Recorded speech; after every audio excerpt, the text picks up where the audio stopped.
नमस्ते दोस्तों। आज हम NCERT की किताब में से कक्षा 8वीं पाठ संख्या 6 भगवान के डाकिए अभ्यास के प्रश्न उत्तर करेंगे। आइए वीडियो को शुरू करते हैं।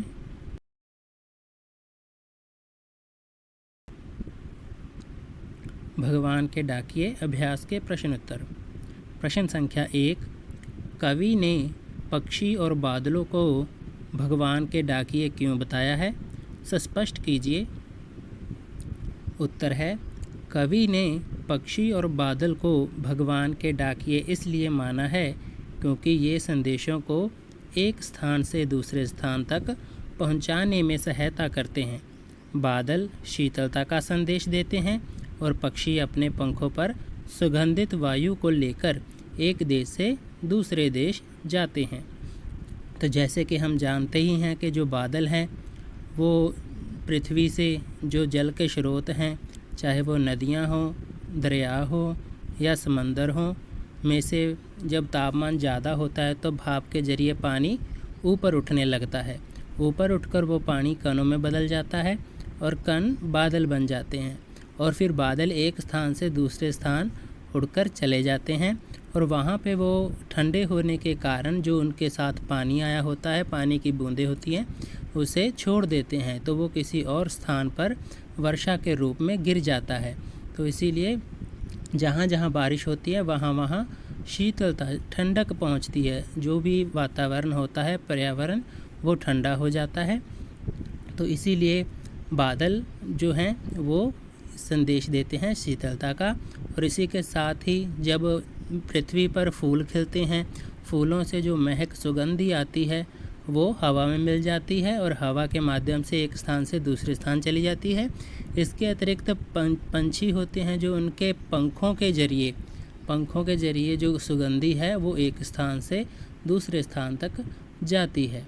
तो इसीलिए जो कवि है उसने पक्षी और बादल को भगवान के डाकिए कहा है क्योंकि भगवान के द्वारा दिया गया प्रेम का संदेश वो एक स्थान से दूसरे स्थान लेकर जाते हैं, क्योंकि उनको सीमा में हम बांध के नहीं रख सकते। वो आज़ाद हैं और वो कहीं भी आ जा सकते हैं। प्रश्न संख्या 2, पक्षी और बादल द्वारा लाई गई चिट्ठियों को कौन कौन पढ़ पाते हैं?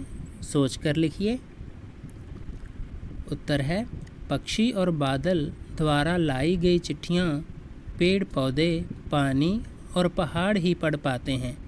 वही उनकी भाषा को समझ पाते हैं। जो पक्षी होते हैं और बादल होते हैं वो जो प्रेम का संदेश भगवान द्वारा दिया गया है, प्रकृति द्वारा दिया गया है, उस संदेश को एक स्थान से दूसरे स्थान लेकर जाते हैं। लेकिन हम जो इंसान हैं वो इस संदेश को पढ़ नहीं पाते हैं। वो क्यों? क्योंकि हमें उनकी भाषा समझ में नहीं आती है। इसीलिए जो उनकी भाषा है, जो उनका जरिया है बताने का, वो कौन कौन समझ पाते हैं? पेड़ पौधे, पानी और पहाड़ ही समझ पाते हैं। पेड़ पौधे भी वैसा ही करते हैं जैसा कि पक्षी और बादल करते हैं। पेड़ पौधे भी ऑक्सीजन देते हैं जो वातावरण में मिलकर हवा के माध्यम से एक स्थान से दूसरे स्थान पहुंच जाती है। इन पर भी सीमा का कोई प्रतिबंध नहीं होता। पानी भी इसी प्रकार दरिया या नदी के जरिए एक स्थान से दूसरे स्थान बहकर चले जाते हैं। इन्हें भी कोई सीमा बांध के नहीं रख सकती। ये भी शीतलता का संदेश देते हुए एक स्थान से दूसरे स्थान जाते रहते हैं। पहाड़ भी इसी प्रकार, ऊंचे ऊंचे पहाड़ जब हम देखते हैं तो इस प्रकार लगते हैं जैसे वो एक देश से, एक महादेश से दूसरे महादेश की तरफ झांक रहे हैं। तो इसी प्रकार जो पहाड़ हैं वो भी सबको एक समान भाव से देखते हैं, प्रकृति को शुद्ध ठंडा बनाकर रखते हैं। तो इसीलिए वो कह रहे हैं कि जो पक्षी और बादल हैं उनके द्वारा लाई गई चिट्ठियाँ पेड़ पौधे ही समझ पाते हैं। पेड़ पौधे, पानी और पहाड़ ही समझ पाते हैं, हम लोग नहीं समझ पाते। प्रश्न संख्या 3, इन पंक्तियों का क्या भाव है? क, पक्षी और बादल प्रेम, सद्भाव और एकता का संदेश एक देश से दूसरे देश को भेजते हैं। ख, प्रकृति देश देश में भेदभाव नहीं करती। एक देश से उठा बादल दूसरे देश में बरस जाता है। उत्तर है क, पक्षी और बादल भगवान के डाकिये हैं। वह एक महादेश से दूसरे महादेश को जाते हैं। तो जो पक्षी और बादल हैं, मैंने पहले भी बताया कि इनको कोई भी सीमा बांध के नहीं रख सकती। ये अपनी मनमर्जी से एक महादेश से दूसरे महादेश आते जाते रहते हैं। इन पर कोई भी प्रतिबंध नहीं लगता, चाहे वो पानी हो, चाहे बादल हो, ठीक है, चाहे पक्षी हों। तो ये प्रेम का, सद्भाव का, एकता का संदेश एक स्थान से दूसरे स्थान आसानी से लेकर जाते हैं और लेकर आते भी हैं। तो इसलिए जो पक्षी और बादल हैं, इन्हें भगवान के डाकिये बोला गया है। दूसरा है, प्रकृति देश देश में भेदभाव नहीं करती। एक देश से उठा बादल दूसरे देश में बरस जाता है। तो उत्तर है ख, प्रकृति एक देश से दूसरे देश में भेदभाव नहीं करती, इसीलिए एक देश का भाप दूसरे देश में पानी बनकर बरसता है। तो पहले वाली बात ही है कि दरिया हो, समंदर हो, नदियाँ हो, जो तापमान बढ़ जाने के कारण उनका जो जल है, पानी है, वो वाष्प बन के उड़ने लगता है, भाप बन के उड़ने लगता है। तो ऊपर जाकर वो कणों में बदल जाता है और कण मिलकर बादल बन जाते हैं। बादल एक स्थान से होते हुए दूसरे स्थान में और दूसरे स्थान से आगे तीसरे में चले जाते हैं। तो इसी प्रकार जब वो ठंडे हो जाते हैं तो उनमें जो पानी होता है, जो भाप का रूप होता है, तो वो ठंडा हो जाता है। ठंडा होने के कारण वो बूंदें भारी हो जाती हैं, तो वो उन्हें छोड़ देता है, जिससे वो वर्षा के रूप में किसी अन्य देश में बरसात के रूप में गिरने लगती है। तो इसी प्रकार ये जो प्रकृति है वो किसी भी देश में भेदभाव नहीं करती। उसके लिए पूरा संसार, सारा संसार एक ही है। तो एक संसार समझो और सभी प्रेम, सद्भाव और एकता और भाईचारे के साथ ही रहिए, यही कविता बताती है।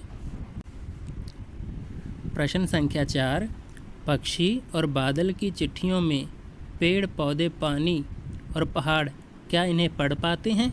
तो उत्तर है हाँ, पढ़ पाते हैं। भगवान पूरे विश्व को एक मानकर अपना प्रेम सभी में बराबर बांटते हैं। उनका ये प्रेम बादलों द्वारा पानी के रूप में धरती पर आता है, जो पेड़ पौधों में जीवन भरता है। इसे ही पेड़, पौधे, पानी और पहाड़ पढ़ते हैं। तो वही बात दोबारा आ रही है कि ये जो भगवान के डाकिये हैं, चाहे बादल हों, पक्षी हों, ठीक है, हवा हो, तो प्रकृति है जो सारे संसार को एक मानती है कि सारा संसार एक ही है। ये देश देश में बटी हुई नहीं है, इनकी कोई सीमा नहीं है। प्रकृति के सामने सभी एक समान हैं, सभी बराबर हैं। तो इसीलिए वो जो अपना प्रेम है तो वो सभी में बराबर बराबर बांटती है, कोई भेदभाव नहीं करती है। जैसे बादलों द्वारा पानी एक धरती से उड़ता है भाप बन के और दूसरी जगह पे बारिश बन के गिर जाता है, इसी प्रकार नदियों में से जो पानी बहकर जाता है तो वो एक नगर से, एक देश से होती हुई आगे आगे बढ़ती अंत में समुद्र में मिल जाती है। वो उसे भी देशों में नहीं बटा गया, ना ही कोई सीमा बांध सकती है। इसी प्रकार जो प्रकृति, पेड़ पौधों की हवा, ऑक्सीजन है, वो भी हवा के माध्यम से एक जगह से दूसरी जगह बहती रहती है, उन्हें भी सीमा में नहीं बांध के रख सकते। जो बारिशों का पानी है वो धरती पर बरसात बनकर जब गिरता है, बादलों का पानी, तो वो पेड़ पौधों में नया जीवन भर देता है।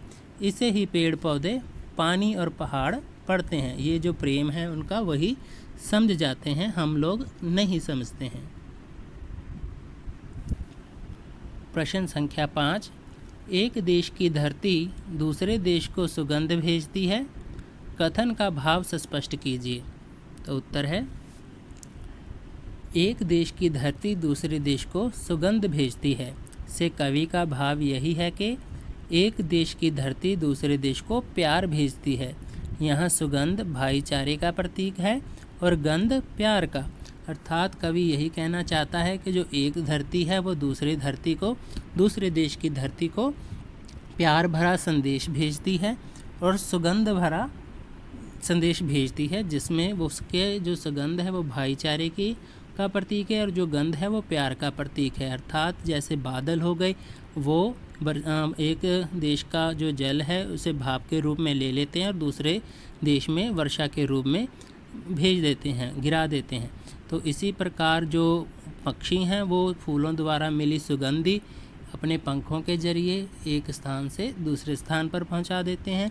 इसी प्रकार ये सुगंधी हवा में घुलकर भी एक स्थान से दूसरे स्थान पर चली जाती है, एक देश से दूसरे देश को जाती रहती है।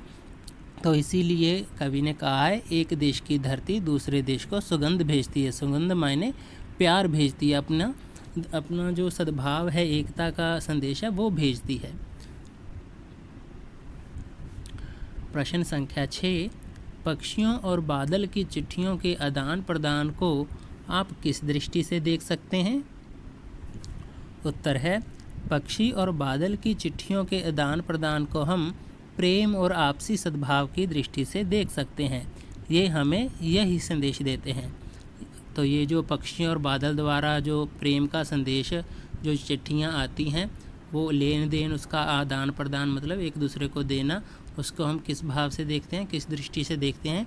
तो हम उनको आपसी भाईचारे, आपसी सद्भाव, आपसी प्रेम में की दृष्टि से देख सकते हैं। तो ये यही संदेश देते हैं कि सारा संसार एक ही है, तो हमें किसी के साथ भेदभाव नहीं करना चाहिए, किसी को सीमाओं में बांध के नहीं रखना चाहिए। सभी एक समान है। जैसे प्रकृति सभी को प्रेम बराबर बराबर बांटती है, हमें भी सभी को प्रेम करना चाहिए। किसी व्यक्तिगत मामले के, व्यक्तिगत किसी चिंता के कारण या किसी भी दुश्मनी के कारण किसी के साथ दुर्व्यवहार नहीं करना चाहिए। सब में प्यार बांटना चाहिए और सबको एक दृष्टि से देखना चाहिए।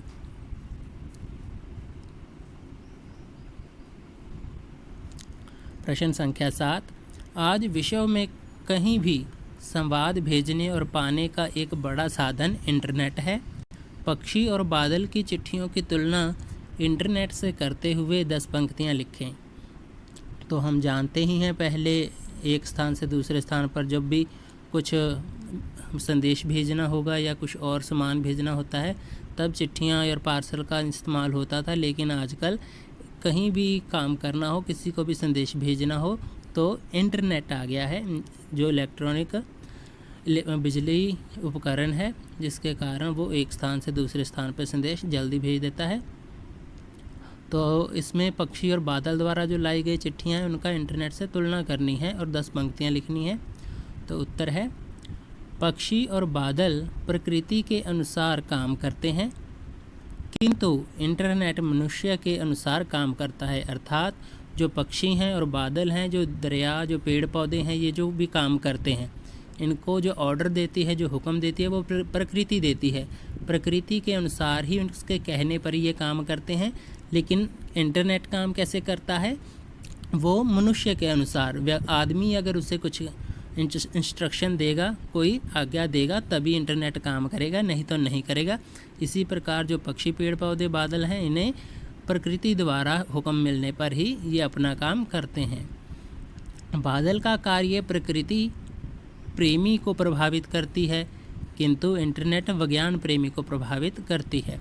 तो जो भी बादल हैं या पक्षी हैं, जो इनके द्वारा काम किए जाते हैं, वो उस व्यक्ति को ही प्रभावित करता है जो प्रकृति से प्रेम करता हो, कुदरत से प्रेम करता हो।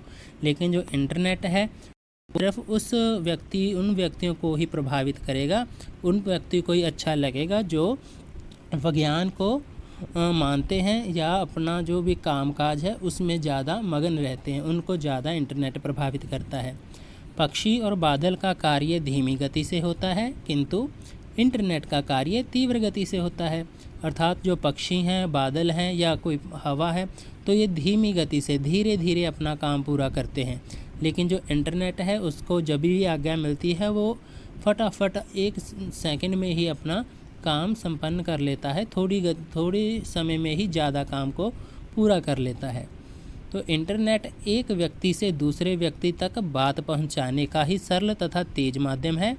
इसके द्वारा हम किसी व्यक्तिगत रायों को जान सकते हैं, किंतु पक्षी और बादल की चिट्ठियां हमें भगवान का संदेश देते हैं। वे बिना भेदभाव के सारी दुनिया में प्रेम और एकता का संदेश देते हैं। तो ये जो इंटरनेट है, उसके ज़रिए एक व्यक्ति अपना संदेश सिर्फ दूसरे व्यक्ति तक पहुंचा सकता है, और जो भी अपना व्यक्तिगत राय हो, निर्णय हो या फैसला हो, तो वो सिर्फ दूसरे व्यक्ति तक ही पहुंचा पाता है। इसके विपरीत जो पक्षी हैं, बादल हैं, इनका द्वारा जो संदेश दिया जाता है भगवान का, जो चिट्ठियाँ होती हैं वो दूसरे देशों तक, पूरी दुनिया तक पहुंच जाती हैं, तो उनको सभी के लिए फ़ायदा होता है, सभी तक पहुंचा पाते हैं। प्रकृति, कुदरत सभी तक पहुंचाती है, ना कि किसी एक व्यक्ति तक, जबकि इंटरनेट सिर्फ एक व्यक्ति से दूसरे व्यक्ति तक ही अपनी राय या अपना कोई भी काम पहुंचा सकते हैं, अपना संदेश पहुंचा सकते हैं, सिर्फ एक व्यक्ति तक। तो हमें भी इंटरनेट के माध्यम से प्रेम और एकता और भाईचारे का संदेश विश्व में फैलाना चाहिए। जैसे पक्षी और बादल अपना भगवान का, प्रेम का, सद्भाव का, एकता का संदेश पूरे संसार में फैला रहे हैं, उसी प्रकार जो हम लोग हैं, हमें भी इंटरनेट के ज़रिए ये जो प्रेम, भाईचारा, एकता का जो संदेश है वो विश्व भर में, पूरे संसार में फैलाने के लिए कार्य करने होंगे और तत्पर रहना होगा सबको इसके लिए जागरूक करने के लिए। तो इसलिए वो कह रहे हैं पक्षी बादलों के जैसे ही हमें जो संदेश है प्रेम का, भगवान के द्वारा प्रेम, सद्भाव, एकता, भाईचारे के रहने के लिए जैसे कहा गया है, ऐसा ही हमें संदेश लोगों तक इंटरनेट के माध्यम से भी फैलाना चाहिए। प्रश्न संख्या 8, हमारे जीवन में डाकिये की भूमिका क्या है? इस विषय पर 10 वाक्य लिखिए। तो डाकिया एक जगह से दूसरी जगह संदेश लेकर जाने वाला होता है, उसके बारे में 10 पंक्तियाँ लिखनी हैं। डाकिया भारतीय सामाजिक जीवन की एक आधारभूत कड़ी है। डाकिया द्वारा डाक लाना, पत्रों का बेसब्री से इंतज़ार, डाकिया से ही पत्र पढ़वाकर उसका जवाब लिखवाना इत्यादि तमाम महत्वपूर्ण पहलू हैं जिन्हें नज़रअंदाज नहीं किया जा सकता। उसके परिचित सभी तबके के लोग हैं। हमारे जीवन में डाकिये की भूमिका अत्यंत महत्वपूर्ण है। भले ही अब कंप्यूटर और ईमेल का ज़माना आ गया है, पर डाकिया का महत्व अभी भी उतना ही बना हुआ है जितना पहले था। कई अन्य देशों ने होम टू होम डिलीवरी को ख़त्म करने की तरफ कदम बढ़ाए हैं या इसे सुविधा शुल्क से जोड़ दिया है। वहीं भारतीय डाकिया आज भी सुबह से शाम तक चलता ही रहता है। डाकिया कम वेतन पाकर भी अपना काम अत्यंत परिश्रम और लगन के साथ संपन्न करता है। गर्मी, जाड़ा और बरसात का सामना करते हुए वह समाज की सेवा करता है। भारतीय डाक प्रणाली की गुडविल बनाने में उनका सर्वाधिक योगदान माना जाता है। तो जो डाकिया होता है, एक जगह से दूसरी जगह संदेश लेकर, चिट्ठियाँ लेकर जाते हैं और वहाँ की चिट्ठियाँ यहाँ तक भी पहुँचाने का काम करते हैं। तो उनको जो भारतीय सामाजिक जीवन है उसकी एक आधारभूत कड़ी माना गया है। तो वो इसलिए क्योंकि पुराने समय में जब भी किसी ने एक संदेश दूसरे स्थान पर भेजना होता था, तब ना तो टेलीफोन थे, ना ही मोबाइल थे, तो ना ही ये इंटरनेट, ईमेल का समा था। तो वो सभी चिट्ठियों द्वारा ही अपना संदेश एक जगह से दूसरी जगह भेजा करते थे और उन चिट्ठियों को डाकिया एक स्थान से दूसरे स्थान लेकर जाया करता था और लेकर आया भी करता था, घर तक पहुंचाता था। और लोग पत्रों का अपने जो प्रियजन हैं, जो उनको चिट्ठी भेजते हैं, उनके पत्र का इंतज़ार भी करते थे। तो डाकिये से ही जो कई फैमिली ऐसे होते थे जो अनपढ़ होती थी, तो उनको ना पढ़ना आता था ना लिखना आता था। तो जब डाकिया आता था घर में चिट्ठी पकड़ाने, तो वो उनको पढ़कर भी सुनाता था और जो चिट्ठी का जवाब देना है वो कई बार डाकिये को लिखने को भी बोल देते थे और वो लिख भी देता था। तो इस प्रकार जो डाकिया है वो बहुत ही महत्वपूर्ण कड़ी था सामाजिक जीवन के बीच में। तो वो कह रहे हैं कि ये जो आजकल का इंटरनेट, कंप्यूटर, ईमेल का ज़माना आ गया है, इसके आने पर भी डाकिये का जो महत्व है वह वैसे का वैसा ही है। आज भी डाकिया बहुत ही महत्वपूर्ण है। लेकिन जो आजकल कुछ देश हैं जिन्होंने होम टू होम जो डिलीवरी है, जो घर से घर तक सामान पहुंचाने की प्रथा है, उसको ख़त्म करने की तरफ कदम बढ़ाया है। तो और या फिर इसे सामान को पहुंचाने के लिए सुविधा शुल्क से जोड़ दिया है, अर्थात अगर एक जगह से दूसरी जगह पर सामान भेजा जाए तो उस पर खर्चा आता है, उसके पैसे लगते हैं, तो उसका शुल्क लिया जाता है। तो वहीं जो आजकल भारतीय समाज में जो डाकिये हैं वो आज भी कम वेतन पर खुशी खुशी अपना काम करते रहते हैं और सुबह से शाम तक अपने काम में लगे रहते हैं और काम को पूरी लगन के साथ पूरा करते हैं। चाहे गर्मी हो, चाहे बरसात हो, चाहे ठंड पड़ रही हो, तो कोई भी मौसम क्यों ना हो, वह समाज की सेवा करता ही रहता है। तो भारतीय डाक प्रणाली की गुडविल बनाने में उसका सर्वाधिक योगदान है। जो भारतीय डाक प्रणाली है उसको बहुत ही अच्छा बनाने में सबसे ज़्यादा डाकिये की ही भूमिका होती है। डाकिया ही सर्वाधिक काम करता है। तो इसीलिए हम कह सकते हैं कि हमारे जीवन में डाकिये की भूमिका बहुत ही महत्वपूर्ण है।